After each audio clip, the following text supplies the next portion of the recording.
Welcome back, everyone. I'm your host, Chewning, and this is your source for inspiring content from people who are putting a purpose to their passion and truly living a life ever forward. This is Ever Forward Radio.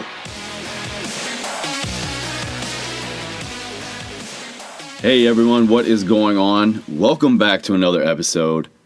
I hope you've all had a great week. I wanted to start this episode off getting back into some reviews, really showing my appreciation for the time that you all take to go out of your way to go into the app, to go into iTunes and, leave a little bit of love.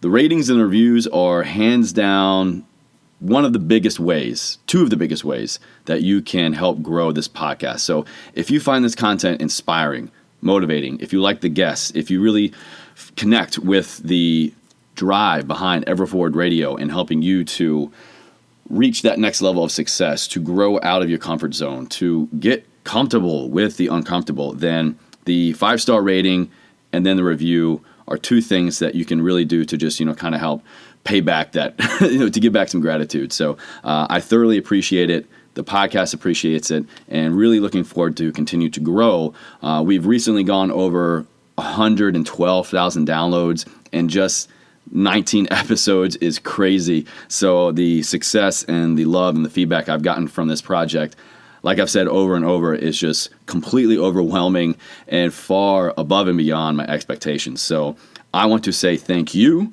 for thanking me for the podcast review. So this week's iTunes review comes from thereal.klove, and subject line is motivation for success in fitness and life.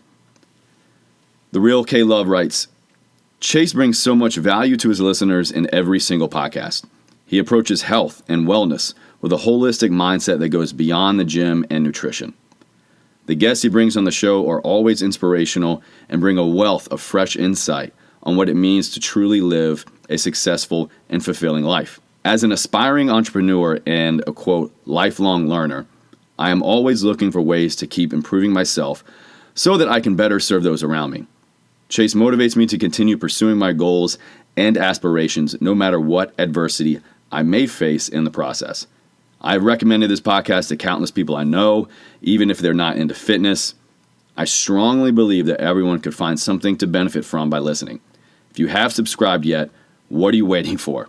Well, the real.klove, it sounds like you have hit the nail on the head. You have really connected with the driving force behind what I'm trying to present with Ever Forward Radio, and that's really just, bringing people that I think are killing it, that are just, doing something great with their life or are on a path to achieve that greatness. And I see them getting comfortable with the uncomfortable. They are going through the obstacle instead of just trying to find ways around it or letting that barrier stop them entirely. So everything from health, wellness, fitness, diet, nutrition, videography. We had Zach Kravitz on recently, and his is not so much geared around anymore fitness or dieting or wellness, but just, true cinematography and applying that to any way that he sees, and putting a vision to his life's purpose. And that's really what Ever Forward Radio is all about. So it really solidifies what I'm doing when I hear this feedback. So again, thank you so much for the feedback. Thank you so much for the time you took to leave this rating. Again, sharing the podcast, of course, is huge. Leaving a 5-star rating is huge. Leaving a review is even huger. So anytime that you take to go out of your way to help me, I want to do the same in return. So I really want to make more of an effort to get these weekly reviews back on the air. So my next guest is actually someone who is my first re-interview, Mr. JB Glossinger. Him and I connected about a month or so ago, and we had a phenomenal conversation. He does daily podcasting, daily kind of motivational coaching podcasts. He's written 2 books. He's a world-renowned speaker. He himself coaches other people. He himself receives coaching. He is just someone who has truly been through a lot. He has been through the grinder, and you'll know what I mean when you listen to this episode and kind of hear his story of the unbelievable, true, failures, true setbacks in his life with himself, his wife, financially, losing a house, and just, still staying on that path, knowing his life's purpose, and just not letting 1, 2, 3 obstacles prevent him from reaching his destination. So he is doing huge things. He has a great podcast. He has really been one of the pioneers in the podcast world. So if you are someone who likes EverForward Radio, I really feel you'll connect with Morning Coach. It's definitely something that can really wake up your day. And if you listen to the first about 5 seconds of that podcast, you'll know exactly what I'm talking about. He's got some fire in him early morning to just get your ass out of bed and get you moving towards your day, towards your purpose. So without further ado, I'm going to get this week's episode started with JB Glossinger. Hey, welcome back, everybody, to this week's episode of EverForward Radio. I'm here with the morning coach himself, Mr. JB Glossinger. JB, how you doing today? Doing fantastic, brother. Doing great. So JB is doing me a huge service. Me and my infinite amateur podcast ways, somehow my file had a file, but the audio went missing. So I'm going to go ahead and just let the world know that this is round 2 for us. So just to highlight what a great guy JB is and taking time out to help someone else out and grow this like-minded world. Well, I think if anybody thinks that everything always works out the first time, then we have issues to begin with. Right? There we go. Absolutely. This was a lesson we were building and didn't even know it. Exactly. I've done 2,800 and I think 2 of my morning coach podcasts, about 3 of another one. And there are mornings that I forget to hit the record. I'm halfway through. I got to start over. Well, JB, I think now we got a good flow. I can tell that my recording device is picking us all up and we're saving, so that's good. Let's introduce yourself. Let's tell the people about what JB does, what the morning coach is, and the amazing things that you're just contributing to the world right now.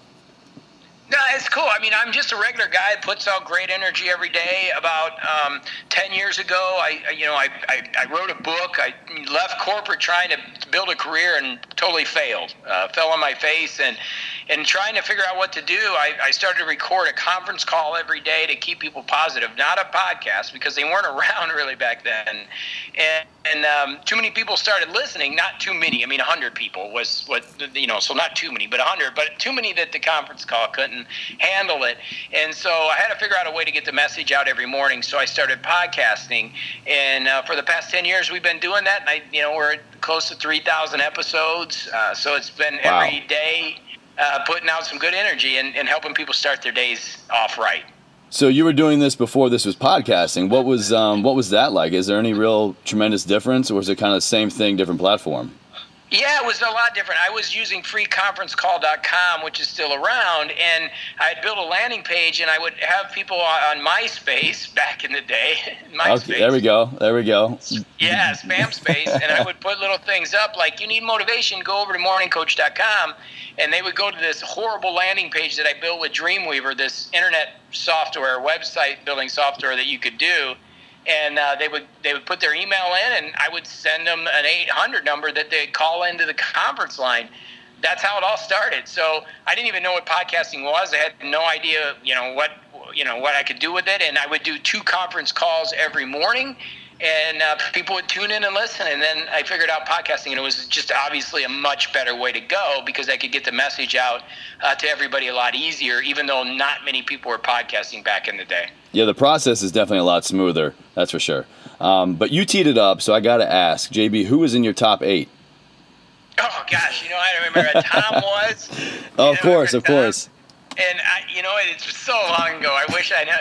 I'm 48. I was turning 48 this year, so I'm losing a little bit of it. I don't remember who was in my top 8. That's a great question. We should put that on Facebook. That's like, who was your top 8 in MySpace? That's one. I bet that would go viral on Facebook. Oh yeah, I think if you really wanted to introduce some cringe-worthy responses to really get to know a person, let's go back to your MySpace days. Let's see who everybody's top 8 was. That says a lot about a person.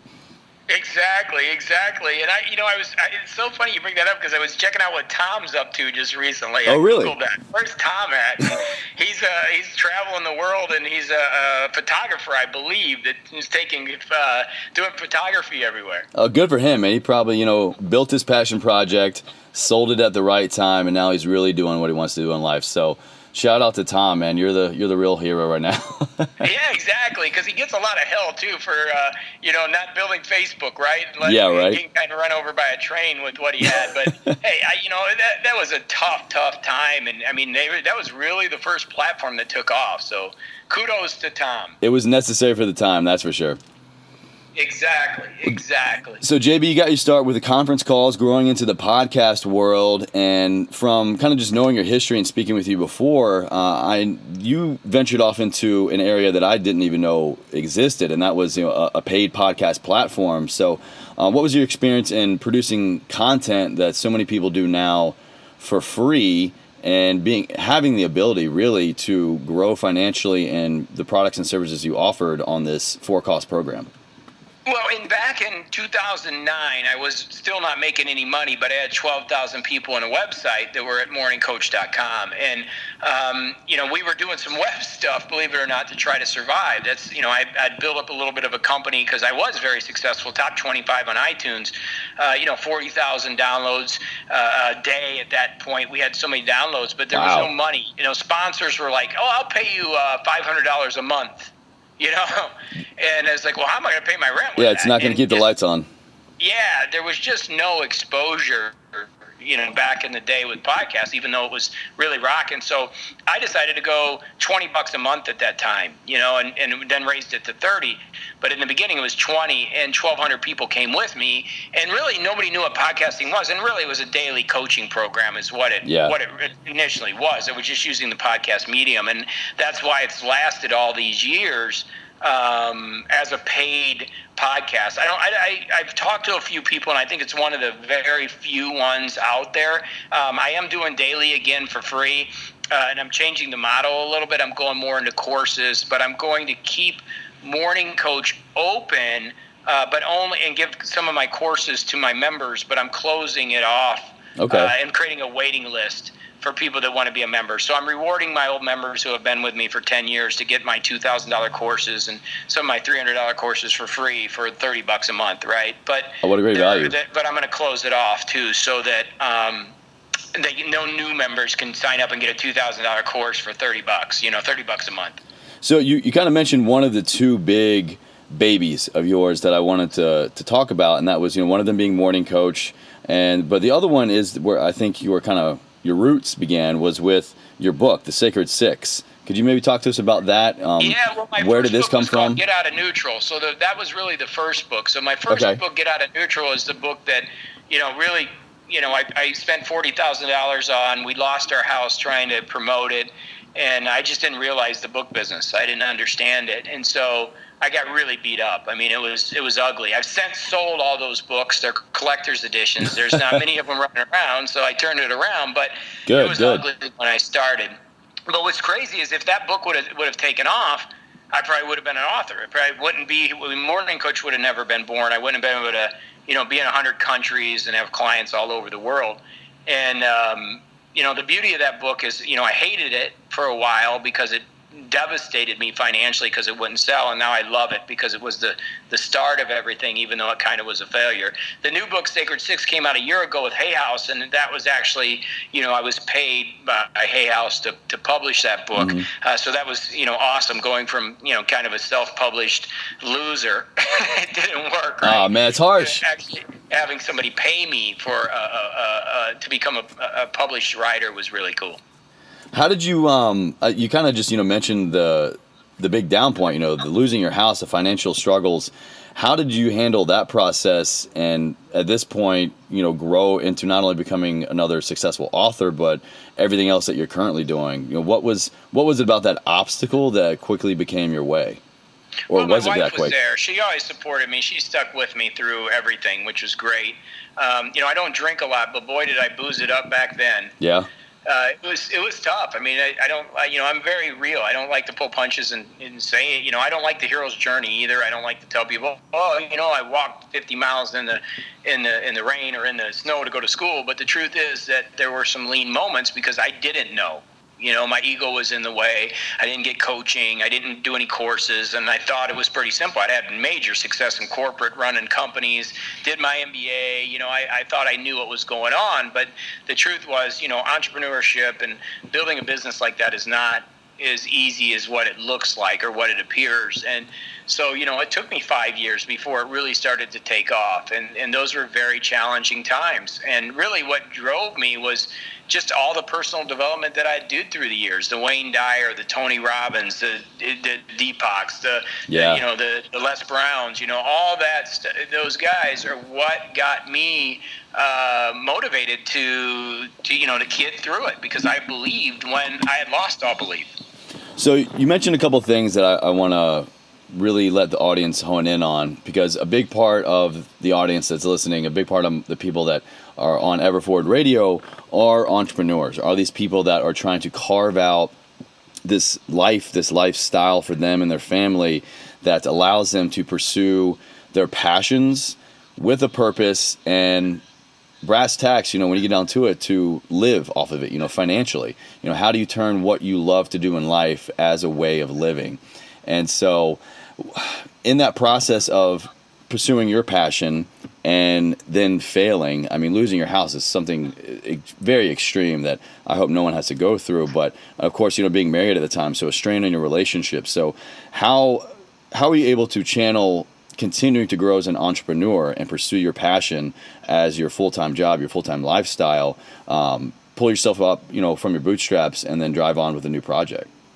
Well, I have a new program coming out called Intelligent Life Design. It's something I've done for the last 6 years, and it's just that. It's the mistakes that I've made over the past 10 years and realizing, how you can build your passion and then turn it into something that's going to generate revenue in a smart way, intelligent life design, right? So it's instead of just jumping, testing the market and making sure you know where you're going. I was talking to a school teacher a few months ago, and she said, "I'm quitting my job and I'm going to teach these superintendents to how to create, or how to have the ability for teachers to have more downtime, and so they're not so wore out." And I asked her, I said, "Listen, have you tested the market? Have you checked it? Have you built a list? Have you talked to people?" "Oh yeah, I talked to other teachers and they said it's a good idea."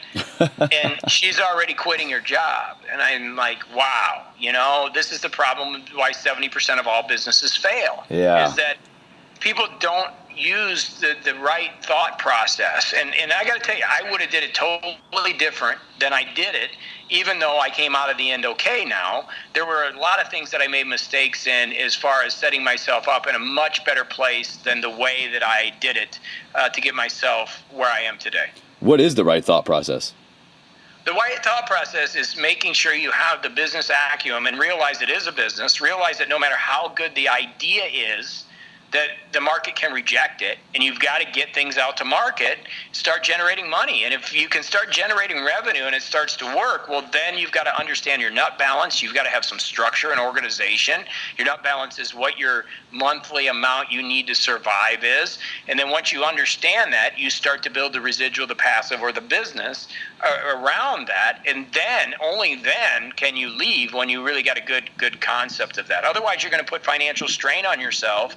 And what's going to happen is you're going to have to do things for money, and that lack is going to destroy the business and the integrity, and it's going to cause some issues in your entire life. And so there's other ways you can do that. Stay in the job, work from 8 to 11 at night, structure it properly, and then eventually you can leave. Absolutely. I think what you're referring to, well, what a lot of people refer to is, the grind, and that's, the 9 to 5, and then really putting your nose to the grindstone on your free time to really make your passion your next big thing, to have that turn into your next 9 to 5. And it's a delicate balance. I myself am right there in it.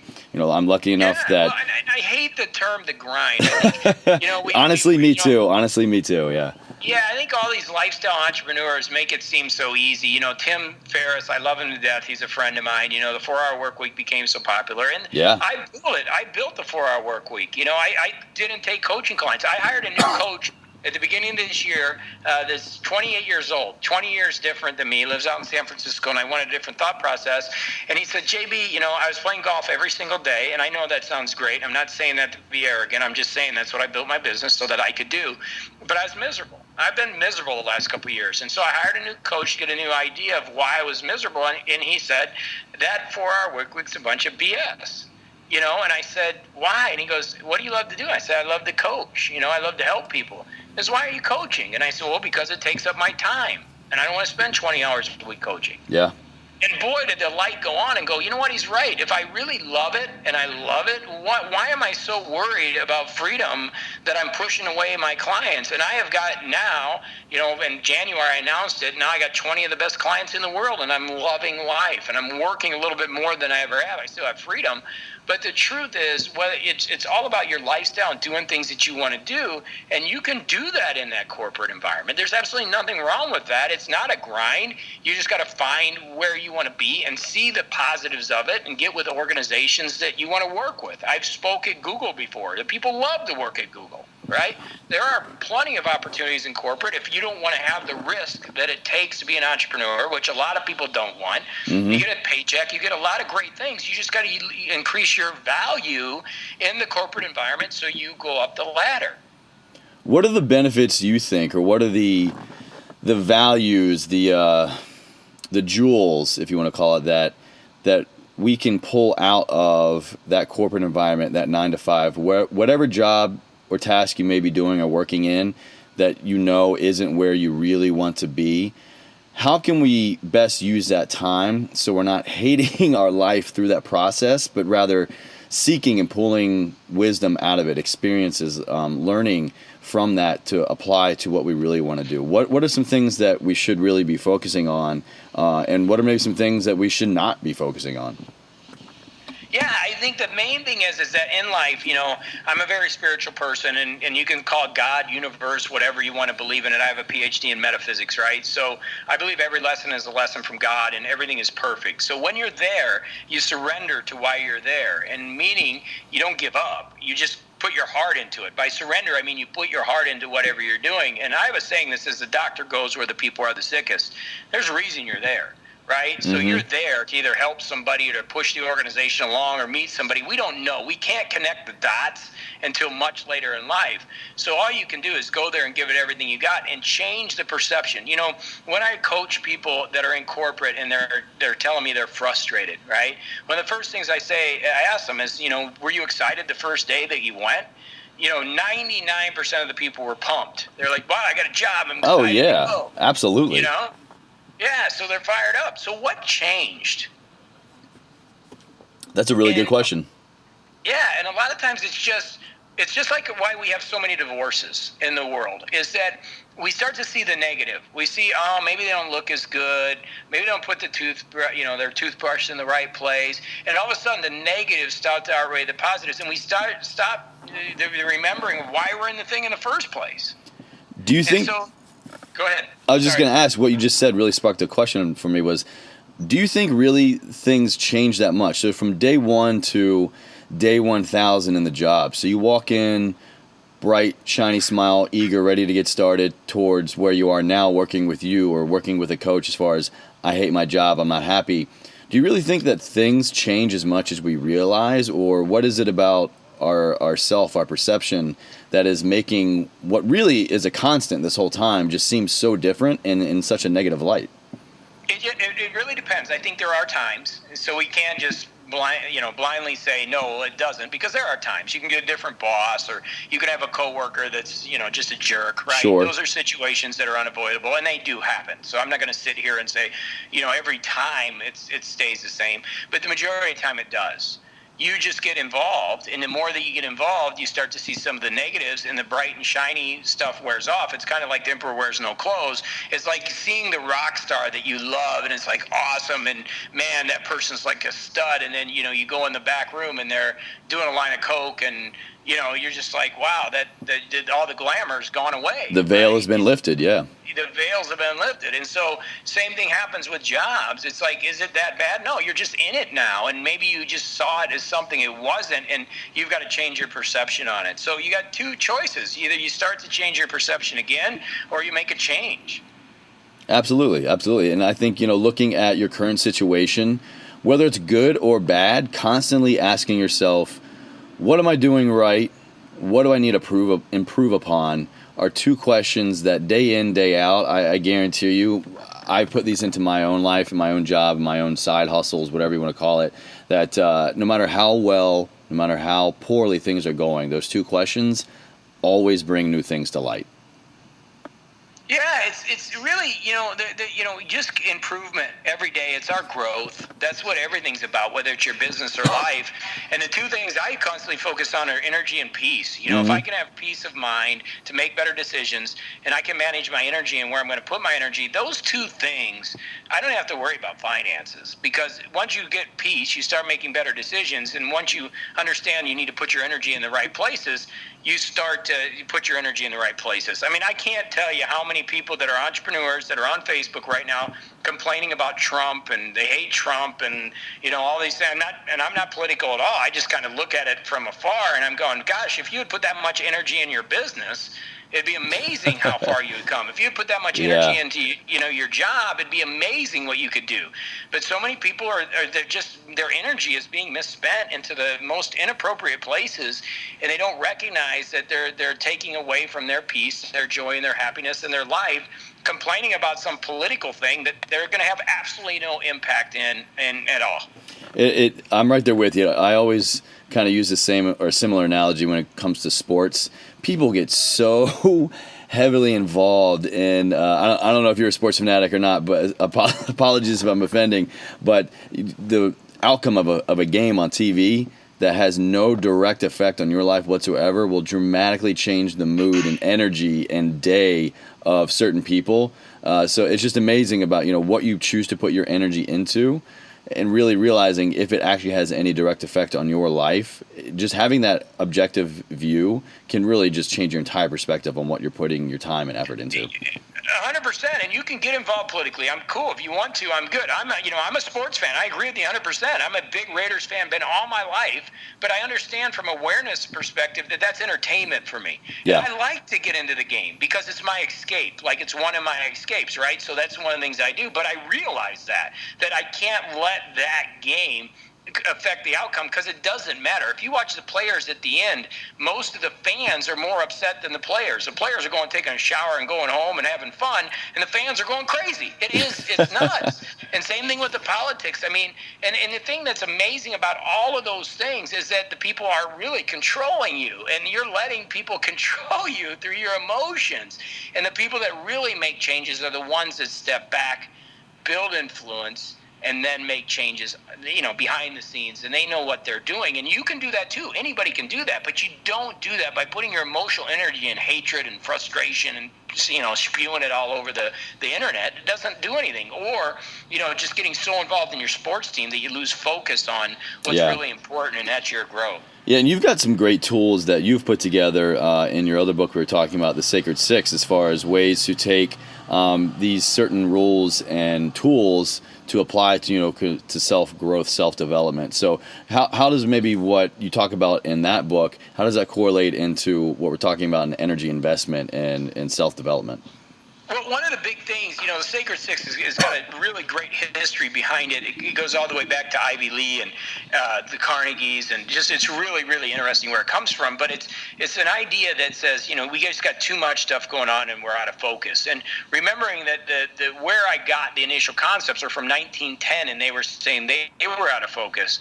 They didn't even, it took, a month to get a message, to California back then. You know what I'm saying? They didn't have the internet. They didn't have the aircraft. They didn't have any of this stuff, and they were worried about their focus. So, it's the ability to be able to focus on the tasks at hand and not have too many things going on at any given time. That's really the gist of the Sacred Six, and being able to build a system around that so you're not unfocused and you are working on what's important. So as that energy investment. So if you think about the six, you're never doing more than 6 projects at any given time.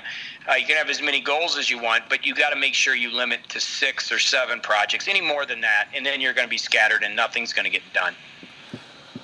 How it's taking 6 things. Are you talking about 6 specific goals maybe to set for yourself to grow, or is it looking at one thing and breaking it down in 6 different ways to accomplish that? Yeah, it all depends because you can have as many goals as you want. So what we do is we prioritize our goals, and there's a little more to it. We have a mission and values, right? And alignment is metaphysical alignment occurs when you have mission, values, and goals all working together.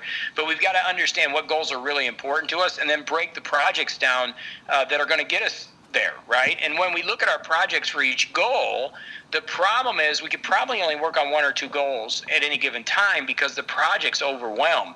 So most people have all these goals and they're working on a bunch of goals, and then they got 90 projects and nothing is really moving forward. And that's like writing a book. You should be able to write a book in 3 months, but it's got to be one of your major projects. A lot of people want to write a book, but they never get it done because it's just a project among hundreds of other projects.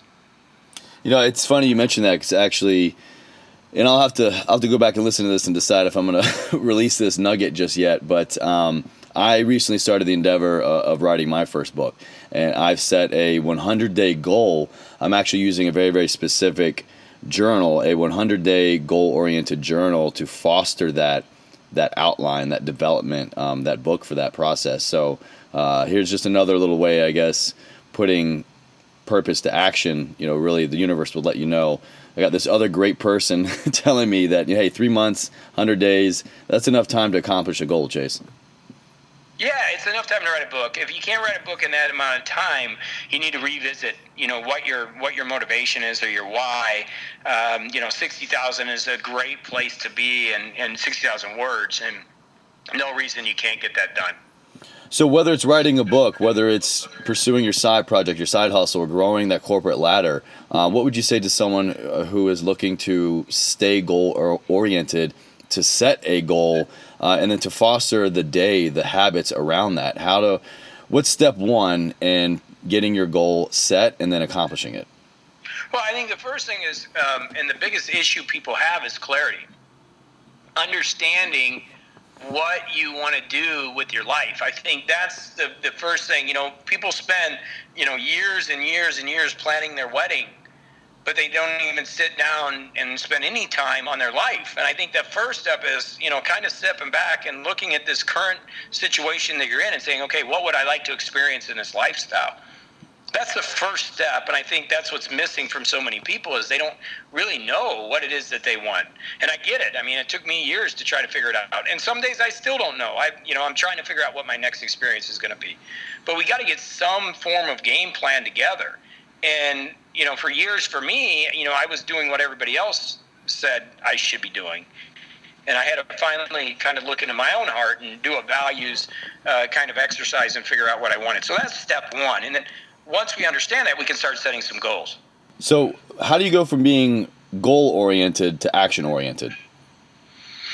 I think goal-oriented is okay, but action is critical. It's funny, we're doing the book study for Mel Robbins' book, The 5-Second Rule, which is 5, 4, 3, 2, 1, go. And the gist behind that is, you have to take action within 5 seconds so your mind doesn't tell you can't do it. Because if you don't take action right away, more than likely your mind is going to jump in and say, oh, let's wait till tomorrow and let's wait till tomorrow, right? Right. So the idea is to just, you got to start taking action at some point. You got to get out of the comfort mentality and get comfortable with the uncomfortable and embrace change. Life is not static. It's dynamic. And you can't really have both, right? You can't really have comfort and the ability to do the things that you want to do. You've got to get out of that comfort zone a little bit. Absolutely. And that's a big part of what you do currently with the Morning Coach podcast. That's a daily way for people to learn how to step into the uncomfortable zone, get comfortable with the uncomfortable, embrace the suck, like I always say. So what are maybe some things you're working on with My Morning Coach right now to really kind of help people get into that comfortability? Well, the big thing at Morning Coach is consistency. The reason I do it every day, and it was only about 3 or 4 months ago that I went to every single day, Saturdays and Sundays included, is because I found that people need it every day. People need to wake up and do something different every single day. So the consistency aspect about life is really critical.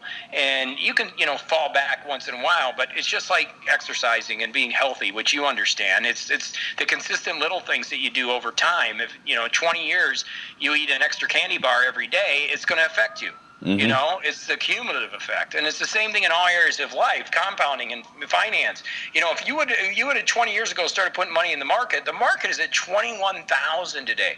I bought Amazon stock years ago. I sold a bunch at 300, and I'm kicking myself now. It's at $1,100 now, but it's all time, right? So yeah. It's the consistency that works. Most people just aren't willing to put in the time that it takes to get the compounding to work in all areas of life. And if we can get a little more consistent, Morning Coach helps you do that by, getting a system that you can listen to every morning. That's what I want to help people do. Become just a little bit more consistent in all areas of life. Yeah, and I think that's very, very true to what, my overarching goal here is with Everforward Radio, is just providing this platform, bringing in other people and resources to kind of just help really nudge people along in the right direction, to really show them that, yes, there is possibility, there is a way to apply purpose to your passion, and all you have to do is just keep showing up every day with the right attitude, the right goal, and just move forward. Ever forward. That's the whole premise of what I'm talking about here. And it really, honestly, it sounds like the same kind of premise that you have with Morning Coach. Is just we have different mantras, I guess. Yeah. And I think the truth is, Chase, everybody's got to find what works for them. Yes. Right. So one of my things is I train with, Mike Lee Kinerick, ex-Israeli Special Forces, and we train with a group. And I got to be there, right? It's one of the other things that I have that forces my consistency. Because if not, I'm going to pay for it in a lot of different ways. So you really got to get, what's going to work for you. And I think with coaches and teachers and things that you listen to, they're all different types, and some people resonate with you, some people resonate with me, some people, when they're not going to like us, and they're going to go find somebody else. That's cool. Just find somebody you could connect with that helps you keep going. That's the big thing. For years, I started Morning Coach, and when I started, the reason I was broke for so long is I didn't believe in coaching, and I was the morning coach. I just didn't think I needed it. My ego got in the way. Like, why would I need that stuff, And it's just, we all need it. I mean, the greatest athletes in the world have awesome coaches. Yeah. The greatest leaders have coaches. Everybody that's really rocking it has somebody there that they can talk to, and somebody there they can, kind of have a discussion with. And, find somebody that you can relate to. That's the key thing that can kind of help you give some information. And just a note on that. It doesn't have to be the best in the industry. It can be somebody in your business or whatever you're looking for coaching for. If you're a beginner, it can be somebody with a yellow belt, right? Just the next step up. One step up the ladder can be a great coach for you. Exactly. Absolutely. Yeah. Yeah. JB, I know you kind of have already talked about it. We are kind of bouncing back and forth a lot of the similar principles, but I want to ask anyway, the principle behind Everforward Radio, helping people find ways to just live their life ever forward and just keep moving onward towards that end goal of theirs. How does what you provide, how does Morning Coach, Sacred Six, how does JB help others live a life ever forward?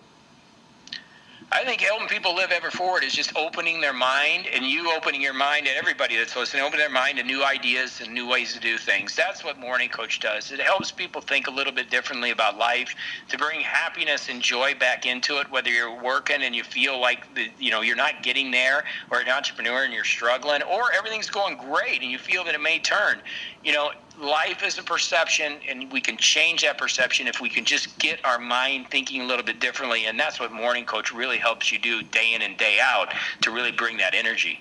Absolutely. And speaking of energy, anyone who joins into the podcast or starts to listen, your intro alone is going to get you fired up. His good morning energy is on point. So I highly encourage everyone, if nothing more, just listen to the first about 5-10 seconds and you'll be ready to start your day.